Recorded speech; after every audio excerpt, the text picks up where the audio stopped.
Hello friends, నక్షత్రాలు కలిసి కుటుంబాలుగా మారితే వాటిని గ్యాలక్సీలు అంటాం. మన ఆకాశగంగ లాంటి బిలియన్ల గ్యాలక్సీలు కలిసినదే ఈ విశాలమైన విశ్వం. కానీ మనకు కనిపించేది అంతా కాదు. వెనక నుండి విశ్వాన్ని నడిపిస్తున్న ఒక కనిపించని శక్తి ఉంది. గ్యాలక్సీ అంటే కోట్ల కోట్ల నక్షత్రాలు, వాటి గ్రహాలు, గ్యాస్, ధూళి ఇవన్నీ గ్రావిటీతో కలిసిన ఒక మహాకుటుంబం. ఈ విశ్వంలో బిలియన్ల గ్యాలక్సీలు ఉన్నాయి. ప్రతి గ్యాలక్సీ ఒక కథ. గ్యాలక్సీలు అన్నీ ఒకేలా ఉండవు. కొన్ని సర్పిలంలా తిరుగుతాయి, కొన్ని గుండ్రంగా ఉంటాయి, మరికొన్ని అస్తవ్యస్తంగా ఉంటాయి. మనం నివసించే గ్యాలక్సీ ఆకాశగంగ. ఇది ఒక బార్డ్ స్పైరల్ గ్యాలక్సీ. దీనిలో 100 నుంచి 400 బిలియన్ నక్షత్రాలు ఉన్నాయి.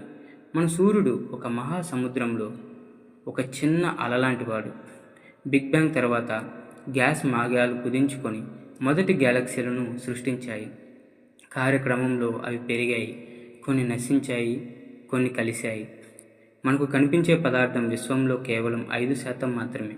మిగిలిన 27% డార్క్ మ్యాటర్. ఇది కనిపించదు, కానీ గ్యాలక్సీలను కలిపి ఉంచే అసలు శక్తి ఇదే. విశ్వం కేవలం విస్తరించడం కాదు, రోజురోజుకి వేగం పెంచుకుంటుంది. దీనికి కారణం డార్క్ ఎనర్జీ. ఇది విశ్వంలో 68% ఉంటుంది. గ్యాలక్సీలు యాదృచ్ఛికంగా లేవు, అవి ఒక వెబ్లా ఏర్పడి ఉన్నాయి. దాన్నే కాస్మిక్ వెబ్ అంటారు.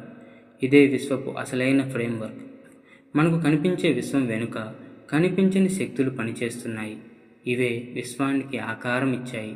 తదుపరి అధ్యాయం black holes and time mysteries గురించి.